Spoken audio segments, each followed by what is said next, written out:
우리 하나님 말씀 찾아보겠습니다. 함께 나누실 하나님의 말씀은 민수기 14장 26절에서 34절 말씀입니다. 구약성경 219페이지 정도에 있습니다. 민수기 14장 26절에서 34절까지 말씀. 우리 찾으셨으면 한 절씩 교독하겠습니다. 제가 먼저 읽겠습니다. 여호와께서 모세와 아론에게 말씀하여 이르시되 나를 원망하는 이 악한 회중에게 내가 어느 때까지 참으랴. 이스라엘 자손이 나를 향하여 원망하는 바 그 원망하는 말을 내가 들었노라.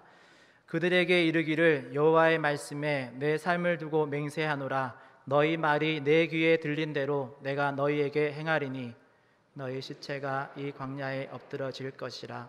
너희 중에서 20세 이상으로서 계수된 자 곧 나를 원망한 자 전부가 여분네의 아들 갈렙과 눈의 아들 여호수아 외에는 내가 맹세하여 너희에게 살게 하리라 한 땅에 결단코 들어가지 못하리라. 너희가 사로잡히겠다 말하던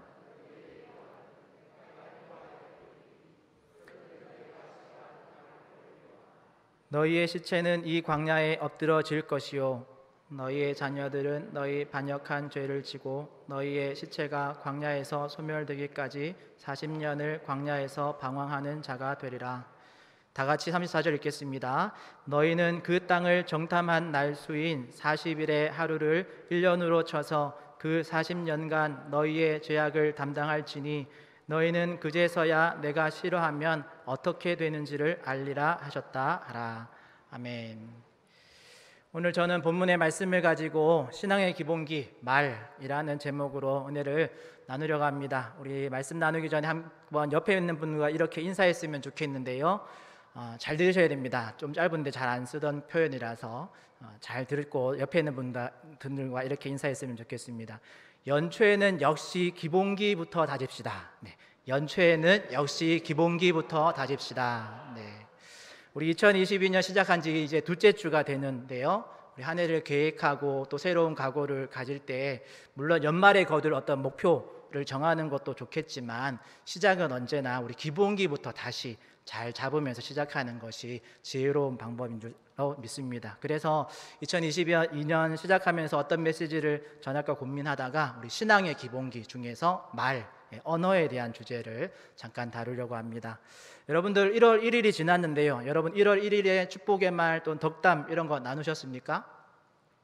요즘은 덕담보다 용돈이 더 잘 먹히는 그런 시대이지만 지금도 여전히 복된 말의 가치가 약해지지 않았다는 것 기억하시면 좋겠습니다. 혹시나 1월 1일에 우리 덕담 주고받는 일이 조금 적었다라고 생각하시는 분들은 1월 달에 또 구정 설날이 곧 다가오니까 살짝 준비하셨다가 구정에는 덕담으로 서로에게 값진 말로써 용돈보다 더 값진 어떤 복된 말로 새해를 서로 이렇게 축복하는 그런 시간이 되었으면 좋겠습니다. 오늘 본문의 배경은 우리가 잘 아는 것처럼 10가지 재앙을 통과하고 출애굽하고 홍해도 건너고 그리고 광야를 통과해서 거의 2년의 시간을 걸쳐서 가나안 땅에 도착한 이스라엘이 가나안 땅을 40일 동안 12명의 정탐꾼을 보내서 정탐을 하고 나서 정탐꾼들의 보고를 받는 이야기의 결론 부분입니다. 그들의 결론은 10명은 부정적인 보고, 그 땅에는 거인들이 산다, 우리는 그들 앞에서 그냥 메뚜기 같은 존재이다. 그러면서 어떤 불평까지 하냐면 하나님이 우리를 왜 이끌어내셔서 그냥 애굽에서 죽도록 놔두시지 왜 이렇게 고생하고 여기 도착했는데 또 들어가려고 보니까 거기에 거인들 살고 우리 들어가면 또 다 죽을 거다, 이렇게 불평하는 말로 불평을 했고, 갈렙과 여호수아 2명만이 긍정적인 말로 하나님의 약속을 붙들고 대답한 이야기죠. 그리고 그 이야기의 결론 부분에 오늘 우리가 읽으신 28절의 말씀, 하나님의 대답이 나옵니다. 그들에게 이르기를 여호와의 말씀에 내 삶을 두고 맹세하노라. 내 삶이 누구의 삶이냐면 여호와의 삶을 두고 맹세하노라. 너희의 말이 내 귀에 들린 대로 내가 너희에게 행하리니 라는 말씀으로 하나님께서 대답하십니다. 이처럼 하나님은 내 귀에 들린 대로 내가 너희에게 행하겠다라고 하십니다. 그리고 그들의 불평대로 출애굽 1세대가 다 광야에서 죽어서 소멸될 때까지 40년이라는 시간을 훈련시키는 시간을 가지지요. 오늘은 이 사건을 기준으로 그리고 이제 제가 잠깐 읽어드릴 참고 본문들을 종합해서 신앙의 기본기 말에 대해서 조금 더 생각해 보려고 합니다. 참고 본문들을 제가 쭉 한 5구절 정도 읽어 드릴 텐데 여러분들은 화면에 나오는 거 눈으로 같이 보시면 좋겠습니다. 자, 잠언 10장 19절의 말씀. 말이 많으면 허물을 면하기 어려우나 내 입술을 제어하는 자는 지혜가 있으니. 잠언 21장 23절 말씀. 입과 혀를 지키는 자는 자기의 영혼을 환난에서 보전하느니라. 마태복음 12장 37절. 내 말로 의롭다함을 받고 내 말로 정죄함을 받으리라. 누가복음 6장 45절. 선한 사람은 마음에 쌓은 선에서 선을 내고 악한 자는 그 쌓은 악에서 악을 내나니 이는 마음에 가득한 것을 입으로 말함이니라. 우리 에베소서 4장 29절은 함께 우리 한번 읽어보겠습니다. 에베소 4장 29절 시작. 무릇 더러운 말은 세운데 소용되어 대로 선한 말을 하여 듣는 자들에게 은혜를 끼치게 하라. 아멘. 이 외에도 성경에는 말에 대한 경고나 강조가 무수히 많이 나옵니다. 그래서 우리가 다룰 첫 번째 주제는 왜 이렇게 말에 대해서 많은 강조와 경고들이 나올까라는 질문이죠. 그 질문에 대한 대답은 바로 말에 능력이 있다라는 겁니다. 말에 영향력이 분명히 존재한다라는 거죠. 말에 능력이 있다라는 말은 여러분들 주변에서도 많이 들어봤을 겁니다. 제가 더 많은 설명하지 않더라도 우리가 한 번씩 들어봤던 꽃이나 아니면 얼음 결정체 같은 그런 생명체 또 무생물까지도 우리가 좋은 말을 하면서 기른 것과 나쁜 말을 반복해서 들려준 것과의 차이가 난다라는 것 우리가 잘 알죠. 동식물뿐만 아니라 자연 현상에까지 우리의 말이 영향을 미친다라는 것을 우리가 익히 알고 있습니다. 그만큼 우리의 말이 중요하다라는 거죠. 우리의 말에는 능력이 있고 우리의 말에는 영향력이 나타납니다. 그래서 성경은 그런 영향력을 강조하고 있고 내가 말한 것으로 구원을 받을 수도 있고 내가 말한 것으로 지옥에 도착할 수도 있다라고 말합니다. 마태복음 5장 22절에는 좀 아주 놀라울 정도로 하나님이 격한 그런 메시지를 적어 놓으셨는데요. 마태복음 5장 22절 제가 읽어드리겠습니다. 나는 너희에게 이르노니 형제에게 노하는 자마다 심판을 받게 되고 형제를 대하여 라가라 하는 자는 공회에 잡혀가게 되고 미련한 놈이라 하는 자는 지옥불에 들어가게 되리라 라고 말씀합니다. 여기서 라가라고 하는 것은 우리나라 말로 바보, 멍청이 이런 놀림과 조롱의 호칭입니다. 그런데 성경은 어떤 사람을 향해서 너 바보야, 너 멍청이야 라고 부르면 공회에 잡혀간다, 법정에 서게 될 것이다 라고 말하고 미련한 놈이다 라고 말하면 그 사람은 지옥불에 들어가게 될 것이다 라고까지 경고합니다. 그만큼 우리가 사용하는 말에 능력이 있다는 것을 반증하는 그런 본문들이죠. 그런데 그저 말에 능력이 있다를 넘어서 우리가 가만히 생각해 보면 우리 모든 피조물, 우주에 있는 모든 피조물 중에 언어를 가진 존재는 인간밖에 없음을 발견하게 되어집니다. 그런 면에서 가만히 생각해 보면 천지 창조할 당시에 하나님께서 하나님의 형상대로 인간을 창조하셨다라는 그 표현 안에는 그저 하나님의 어떤 신체의 구조, 하나님의 팔다리가 있고 얼굴이 있고 이런 신체의 구조를 하나님의 형상으로 빚으셨다라는 말뿐만 아니라 그 하나님의 형상대로 만들었다라는 그 말 안에는 말씀으로 창조하신 그 하나님의 그 말의 속성, 언어의 속성이, 언어의 능력이 우리 인간에게도 있다라는 것을 말해주고 있는 거죠. 그러니까 하나님의 그 말씀의 속성, 말씀의 능력이 인간도 하나님의 그 형상을 담은 존재로 인간에게도 언어가 있고 그 말에 능력이 있다라는 거죠. 그래서 아담이 에덴 동산에 처음 하나님을 통해서 이렇게 창조되어지고 에덴 동산을 맡았을 때 아담이 가장 먼저 했던 일은 지구상에 있는 모든 동식물에 이름을 지어주는 일을 했습니다. 그리고 이 이름을 짓는 과정에서 에덴 동산의 모든 것의 주인이 아담이 되었습니다. 왜냐하면 이름을 짓는다라는 것은 바로 그것의 소유주가 된다라는 뜻이거든요.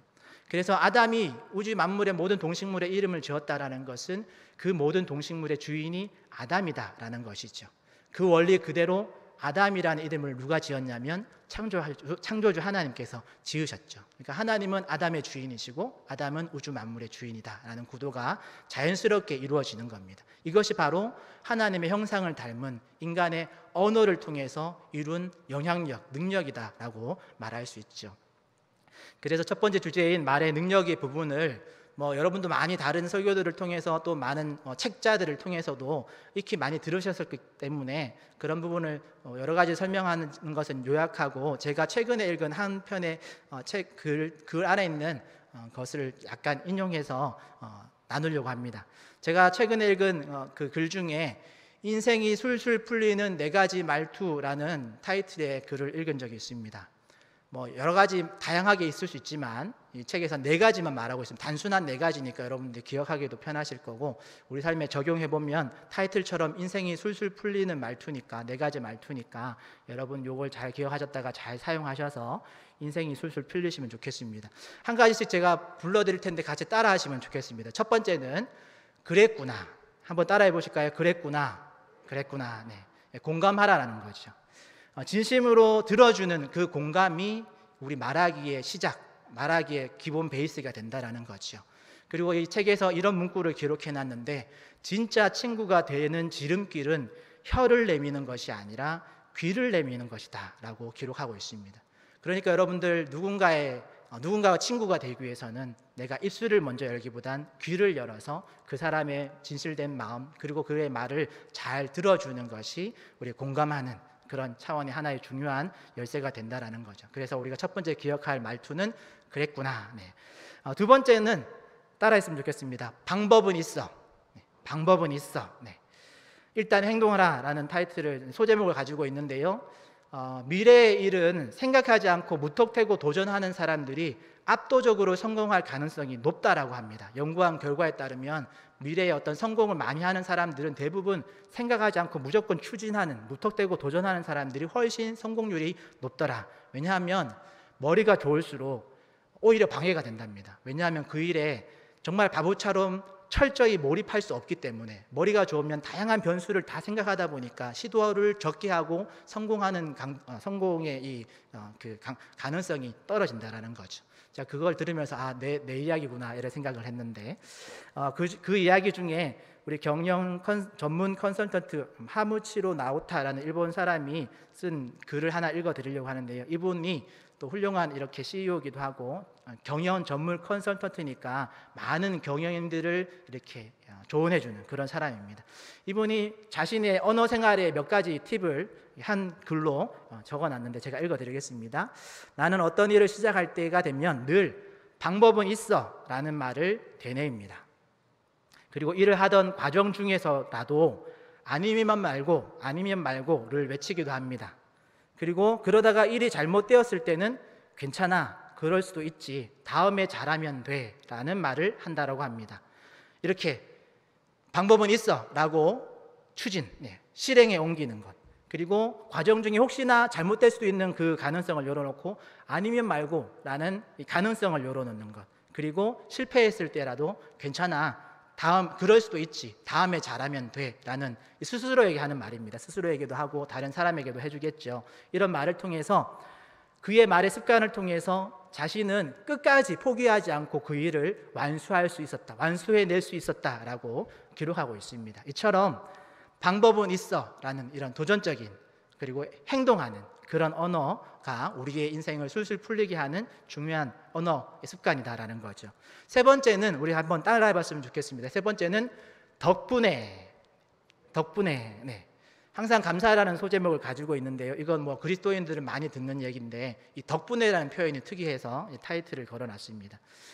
이 책에 보면 어떤 조사를 했는데, 긍정적인 언어를 하는 사람들, 특별히 그 안에서도 상대방에게 이런 감사의 표현, 감사의 말을 많이 하는 사람들이 평균적인 수명이 훨씬 길더라라는 것을 이렇게 연구 결과로 이렇게 증명하면서, 이런 상대방에 대한 감사의 말, 그래서 덕분에라는 표현을 자주 쓰는 게 좋겠다. 그래서 이 책의 저자는 누구 때문에, 당신 때문에, 너 때문에라는 표현보다 이걸 바꾸어서 당신 덕분에, 내 덕분에 라는 표현으로 바꾸어서 사용하는 것이 좋겠다, 이렇게 추천을 하더라고요. 그래서 여러분들도 잘 기억하셨다가 올해는 누구 때문에, 당신 때문에, 뭐 좋은 의도로 당신 때문에 내가 복 받았습니다 이렇게 해도 좋지만, 단어를 조금만 바꾸면 훨씬 긍정적인 표현이 되잖아요. 네, 당신 덕분에 우리가 이런 일들을 누렸습니다. 이렇게 덕분에라는 표현을 자주 쓰시면 좋을 것 같습니다. 마지막으로 표현이 원래는 세 글자의 표현인데 제가 이 세 글자가 그냥 읽으면 별로 이게 느낌이 안 살아서 다섯 글자로 늘렸습니다. 한번 띄워주시겠어요? 네.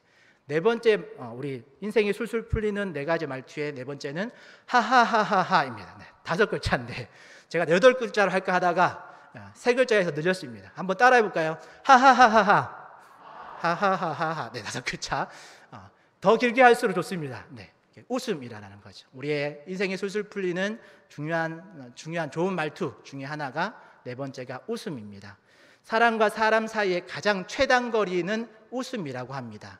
그래서 웃는 웃음은 사람 간의 관계를 친밀하게 원활하게 만들고 또 내가 웃으면 상대방의 미소를 끌어낼 수 있는 좋은 말투 습관이다라는 거죠. 저는 개인적으로 스스로를 이렇게 이 네 가지에 비춰보면서 3번 말고는 잘 못하는 것 같아가지고 올해는 이 네 가지를 좀 가능한 열심히 노력해서 해봐야겠다라고 생각을 했는데 3번이 뭔지 기억하시나요? 네, 이렇게 여러분들도 이런 이 팁들을 활용해가지고 그랬구나. 네, 또 방법은 있어. 네, 그냥 덕분에 그 다음에 하하하 이렇게 웃음을 통해서 인생을 술술 풀어나가시면 좋겠습니다. 두 번째로 성경에서 말하는 말에 대한 이야기를 잠깐 나누려고 하는데요. 말의 영향을 받는 대상에 대해서 성경은 말하고 있습니다. 여러분 말의 영향을 받는 대상이 누군가? 우리 타이틀에 미리 나왔지만 베드로전서 3장 9절 말씀 제가 읽어드리겠습니다. 악을 악으로 욕을 욕으로 갚지 말고 도리어 복을 빌라 이를 위하여 너희가 부르심을 받았으니 이는 복을 이어받게 하려 하심이라 라고 성경은 말합니다. 여기에서 말씀하는 것 내용을 보면 복을 빌면 누가 복을 받느냐면 복을 빈 사람이 복을 받는다 라고 말합니다. 마태복음 10장 12절 13절 또 그 집에 들어가면서 평안하기를 빌라 샬롬이라고 인사하라. 그 집이 이에 합당하면 너희 빈 평안이 거기에 임할 것이요 만일 합당하지 아니하면 그 평안이 너희에게로 돌아올 것이니라. 이건 예수님께서 하신 제자들에게 말씀하신 내용이거든요. 평안을 빌면 그 평안이 어디로 온다고 되어 있나요? 나에게로 돌아온다. 물론 그 집이 평안을 받을 만한 상황이라면 그 복이 그 집에 임하겠지만 그 집이 그 복을 받을 상황이 아니라면 내가 빈 그 평안이 그 복이 나에게로 돌아온다라는 말이죠. 성경이 말하는 그 방법은 말의 영향력을 가장 먼저 받고 가장 그 영향을 많이 받는 사람은 바로 나 자신이다라고 말해주고 있습니다.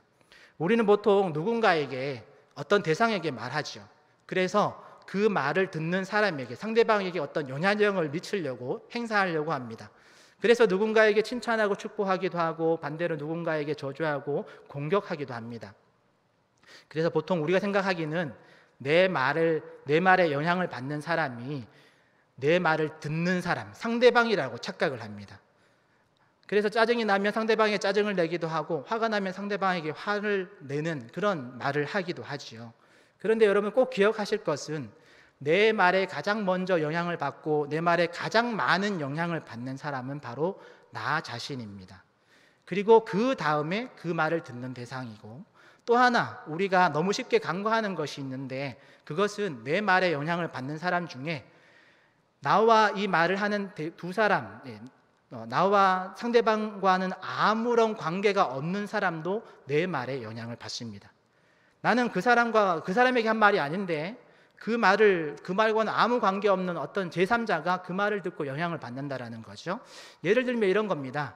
어떤 엘리베이터나 아니면 식당에서도 가까운 어떤 옆에 테이블에 사람들이 앉아 있거나 또는 엘리베이터에서 나랑 친구가 탔는데 이미 다른 사람들이 타 있었습니다.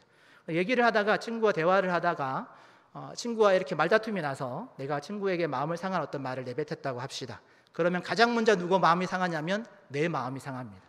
그리고 2차적으로 그 말을 들은 친구의 마음이 상하겠죠. 그런데 재미난 것은 이 두 사람의 대화에 전혀 관계없는 엘리베이터 함께 타고 있던 제3자가 괜히 기분이 나빠집니다. 여러분들도 그런 상황들을 많이 경험해 보셨을 겁니다. 가만히 여러분 생각해 보시면 여러분들과 전혀 관계없는 옆 테이블의 사람이 싸우는데 괜히 내가 그 말을 듣고 내 기분이 나빠지는 경우들을 우리가 종종 느끼죠. 그만큼 말의 영향력이 세고 말의 영향을 받는 대상이 나, 너, 대화를 하는 두 사람에서 그치지 않는다라는 것을 우리가 알 수 있죠. 그렇기 때문에 우리는 우리의 언어 생활을 더욱 조심스럽게 신중하게 해야 됩니다. 그리고 이런 말의 원리를 우리가 잘 안다면 내가 함부로 말하는 것에도 주의해야 하지만 어떤 말을 하는 친구를 사귀느냐도 중요하겠죠. 그리고 내 주변에서 많이 들리는 말도 여러분 한 번 정도 체크를 해보셔야 됩니다. 내가 함께 사역을 하는 또는 어떤 그 프로그램을 하는 어떤 일을 하는 공동체 안에 많이 흘려지는 말, 많이 들려지는 말, 내 주변에 있는 이렇게 멤버들과 팀원들과 했던 말 중에 많이 들은 말이 어떤 말들인가 여러분 한번 잘 점검해 볼 필요가 있습니다. 우리 가정에서 가장 많이 들려지는 말이 어떤 말들일까 한번 고민해 볼 필요가 있는 거죠. 왜냐하면 내가 듣는 그 모든 말에 내가 영향을 받기 때문에 그렇습니다. 내 주변에 내 친구들 중에 어떤 말을 욕설을 입에 달고 있는 친구라면 여러분 친구를 잘 구별해서 사귀어야 됩니다. 혹이나 그런 친구가 있다면 기도하면서 내가 좋은 말을 사용해서 그 친구를 바꾸려고 기도하면서 노력하는 것도 하나의 방편이겠죠. 그리고 이 원리를 잘 안다면 여러분들의 자녀들 또 나중에 결혼해서 또 자녀를 낳게 되어질 부모가 되어질 모든 부모는 아이들 앞에서 하는 언행, 말, 대화를 조심해야 됩니다. 왜냐하면 부부간의 대화가 우리의 자녀들에게 영향을 미치기 때문에 그렇죠. 또한 이런 원리를 기억하면서 우리의 일상을 잘 우리 주변을 돌아보면 어떤 면에서는 교회를 다니는 사람들이 아주 큰 복을 받은 사람들입니다. 왜냐하면 최소한 일주일에 한 번 이상은 하나님의 말씀을 우리가 듣기 때문이죠. 하나님의 말씀을 읽기도 하고 들으면서 하나님께서 정해주신 인생의 좋은 매뉴얼들을 우리가 듣고 배울 수 있는 것이 얼마나 큰 복인지를 우리가 깨닫게 되어집니다. 최근에 우리 교회 찬양팀 중에 단톡방을 통해서 어떤 한 분이 리드를 해서 맥체인 성경 읽기 표를 가지고 성경 읽기를 이렇게 동참해달라고 이렇게 요청을 하시고 여러분이 동참해서 일주일당 이제 둘째 주니까 일주일 정도 지났는데 꾸준히 개인과 또 가정에서 자녀들과 함께 성경 읽기를 하는 모습을 제가 단톡방에 초대되어 있다 보니까 그런 모습을 이렇게 옆에서 볼 수 있었습니다. 참으로 감사한 일들이죠. 그리고 오늘 우리가 나눈 방금 말의 능력, 말의 영향력 이런 것을 기준으로 본다면 가정에서 개인이 또는 가족 공동체가 하나님의 말씀을 매일 조금씩이라도 읽고 듣고 그 말씀에 영향을 받는다라는 것이 얼마나 큰 복인지를 모릅니다. 여러분들께도 추천해 드립니다.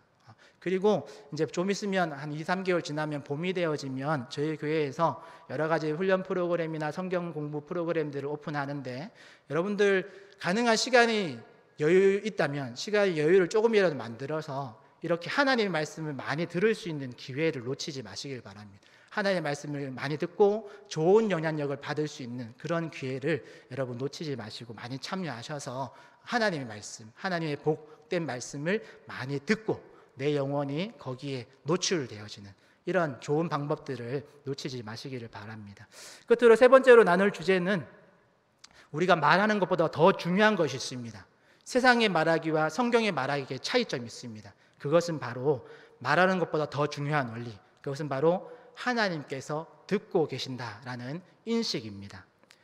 우리의 말의 중요성과 우리의 말의 능력을 우리가 인정한다면 우리가 어떻게 말을 해야 할까요? 당연히 긍정적인 말, 칭찬하고 격려하고 위로하는 말, 그리고 믿음의 말, 소위 말하는 대로식의 어떤 말이 필요하겠죠. 그래서 우리가 말하는 대로 이루어진다라는 믿음이 있으니까 우리가 좋은 말로, 축복의 말로 우리의 꿈을 하나님께 말하면서 그렇게 할 수도 있겠습니다.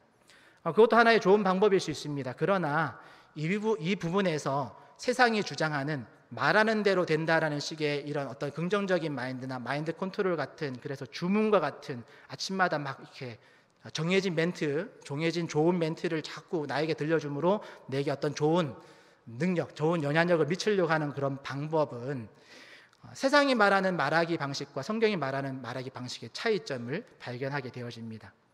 신앙의 기본기 말에서 우리가 얼핏 지나치면 무조건 좋은 말을 하고 긍정적인 말을 하고 축복의 말을 많이 하면 그대로 된다라는 식의 기복주의적인 신앙으로 넘어지기 쉽습니다. 하지만 신앙의 기본기 말의 이 원리, 중요한 핵심 중에 하나는 오늘 우리가 본문에서 보았듯이 내 말을 하나님이 듣고 계신다라는 것을 잊지 않는 겁니다. 세상이 말하기는, 세상에서 말하는 말하기는, 세상이 가르치는 말하기는, 또는 기복주의적인 신앙에서의 말하기는 내가 어떤 말을 하느냐에 관심을 가집니다. 그래서 내가 어떤 말을 하느냐가 중요합니다. 왜냐하면 내가 말하는 대로 되기 때문에 그렇다라는 거죠.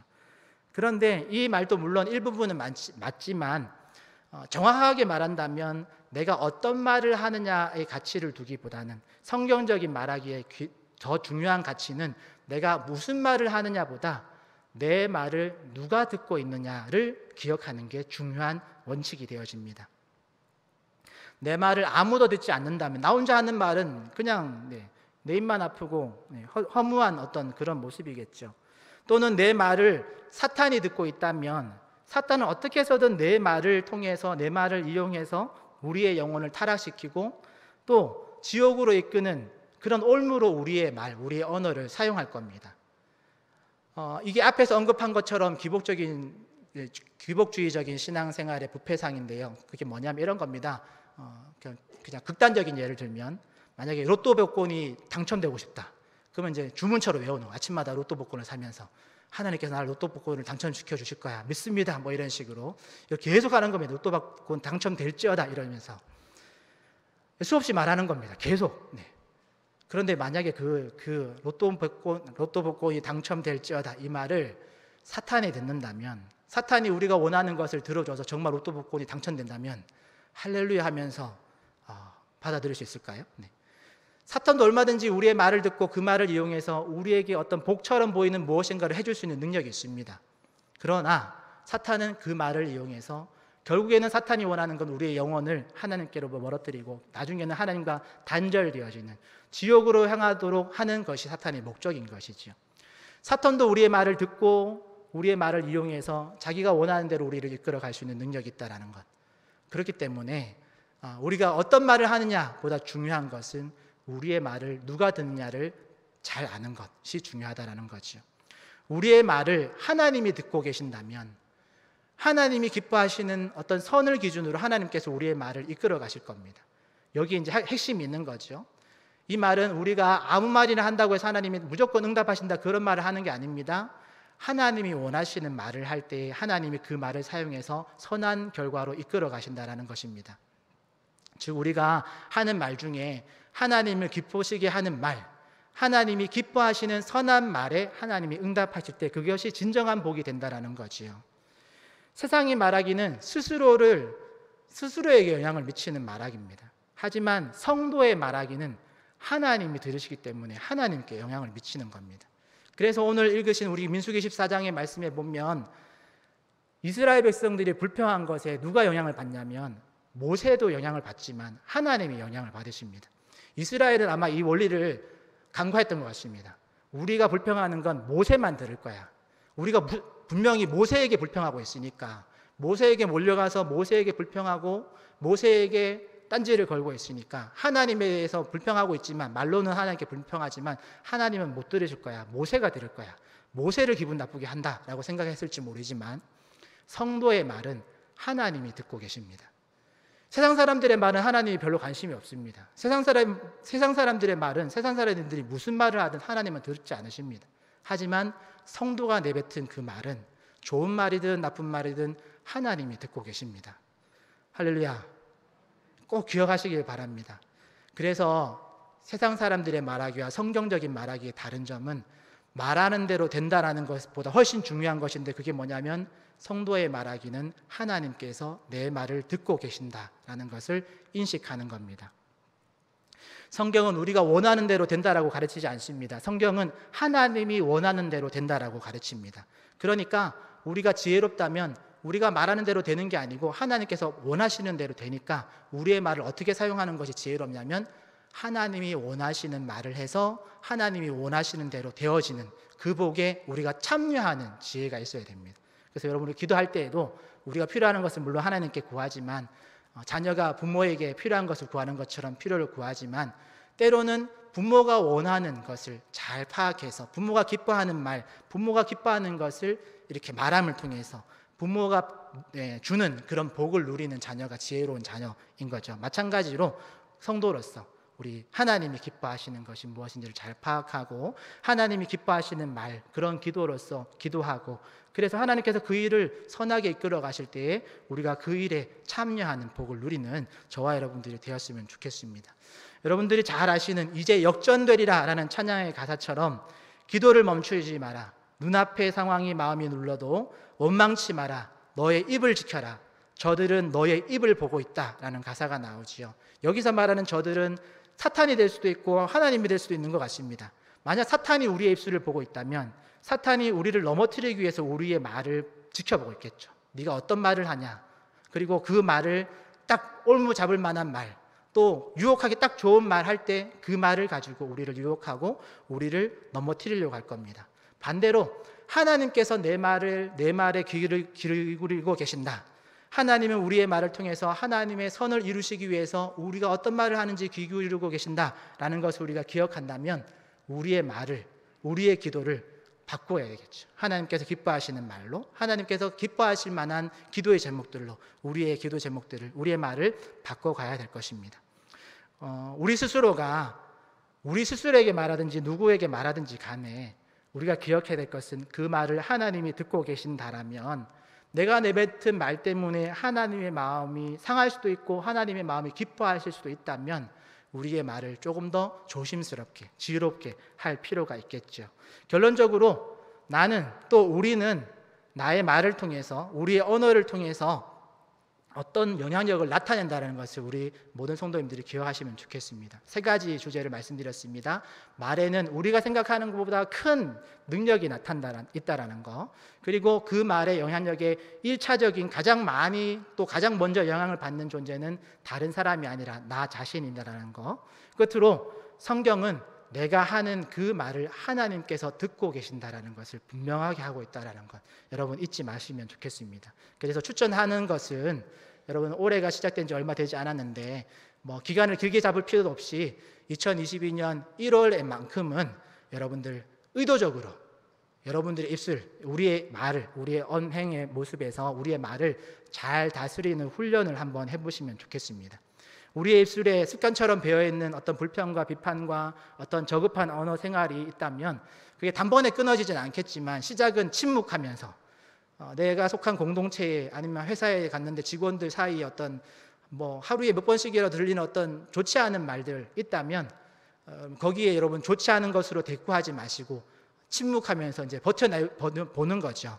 내 입술에 잘못된 어떤 언어 습관이 포함되어 있다면 참아보는 겁니다. 침묵하면서, 기도하면서, 하나님, 내가 이 말, 더러운 말 내 입으로 내뱉지 않고 이겨내보려고 노력하고 성령님의 도움을 구하면서 우리의 말을 잘 다스려 보시면 좋겠습니다. 그리고 의도적으로 힘을 내서 좋은 말, 축복의 말, 격려의 말, 위로의 말, 이 말은 하나님이 들으셔도 오해하지 않고 하나님이 들으셔도 기분 나쁘지 않을 말, 그런 말들을 골라서 우리의 입술을 훈련시키는 그런 우리 이번 1월 한 달이 되었으면 좋겠습니다.